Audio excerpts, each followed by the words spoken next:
Hey, what's up? Hot day here in Massachusetts. I'm getting ready to mill a log to finish an order for a customer, and I was sitting here stripping the bark off, and I said, you know what, this will probably make a good video, since people probably don't have the ability or don't know how to strip a log and then just go through dulling your chain. So what I had, the reason, if the log was really clean, I wouldn't have done it, but I'll show you why I'm stripping it. So if you see right here, a bunch of this bark had a ton of dirt on it. I had rolled it out of the log pile there. It had been sitting for a little while. You can see where it was sitting in the ground. So there's a ton of dirt in it. Stripping it's going to save my day as far as sharpening goes. I'll be able to mill this whole log without touching the chain. And what I'm going to do is I'm going to show you what I use and let the video run here while I do it. So see if I find the best place for you here. Get one of my sawhorses.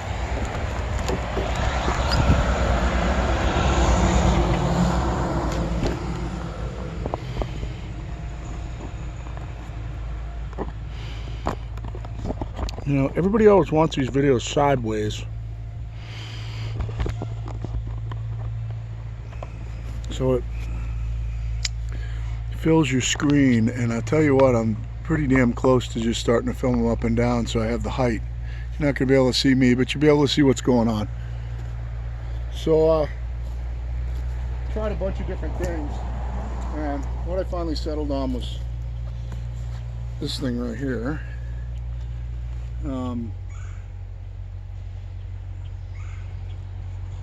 I don't even know exactly what it's called. Doesn't say on it. But basically, I got it at my local hardware store. It's kind of like a big chisel slash hoe kind of edger thing. It's got a single bevel on one side, and if you sharpen these, keep it single bevel. Don't sharpen from both sides. You want to be able to, when you're stripping bark, you want to be able to keep that bevel down, like with a chisel bevel down, and ride the log so it'll strip off the top side and not dig in. And you'll probably see that because I'll make mistakes, and you'll see it if you get it flipped over this way. When it hits the wood, it'll dig right in. But yeah, so I'm going to strip the rest of this log on video and let you watch it. It only took me a few minutes to strip the other side, but basically, you know, you find a place that the bark's already kind of given up the ghost. Let's go along and get it going. And at the end, I kind of just, you know, I'm not going to spend my whole day stripping the log. I have some left on that's being a pain in the ass.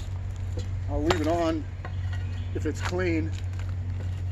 If it's dirty, always put it on the outfeed side of the chain. In other words, I'll be milling with my power head on this side over here, so that the chains,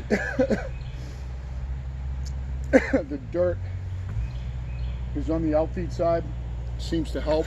At least I've guys that just buck all day on landings. That seems to be their general consensus about. You know, they'll jump back and forth across the log if there's dirt on it to make sure that the dirt's on the outfeed side. They say so it doesn't drag the dirt through the kerf. Now, personally, I don't completely understand that, because if the chain's going like this, it's still exiting the back side of the kerf, and it's going back in the bottom of the kerf where it's cutting, so it's still dragging the chain through the dirt. But that's what they say, and they do, you know, a ton of cutting. So I've always believed in, you listen to people that do more than you do if you want to get a good opinion. That's how it started, stripping them. And how I went about the cut sometimes in real dirty logs, because we do get pretty dirty logs.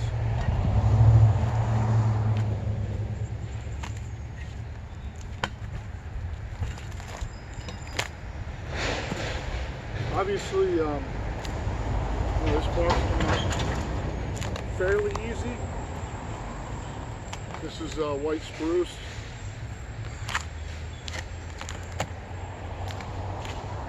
sitting here. I was taken down about,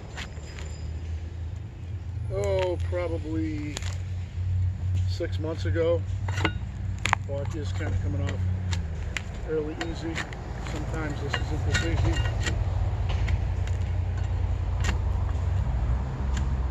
Done some pitch pine logs that were pretty dirty that don't like the bark very easy.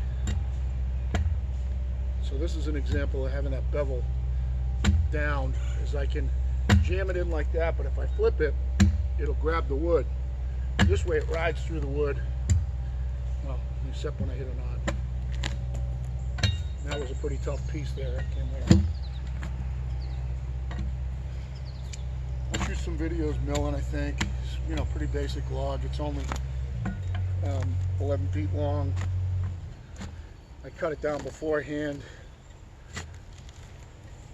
just specifically for this order.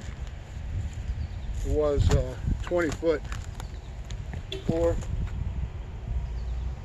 let's see, 11, 12, 13, 14, it was about 15, 16 foot when I got it. The one before it was 18.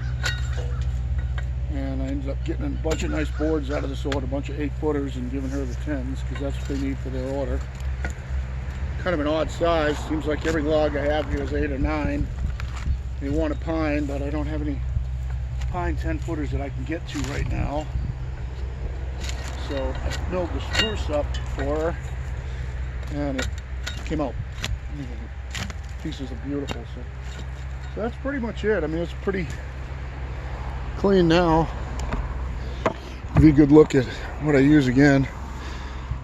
Also, I found that on my PV has a, you know, one of those points in the bottom of it. It's a steel PV, which I think is the greatest PV on the planet. My PV works really good too sometimes, just jabbing that steel point, and it's heavy, it's got a lot of mass, and just tearing them off. But yeah, so it's pretty much stripped. You can tell by the bark that I just did all this. So I will get set up and get to milling. So hope you guys have a great day. Hopefully I'll make a couple more, and see you in a minute.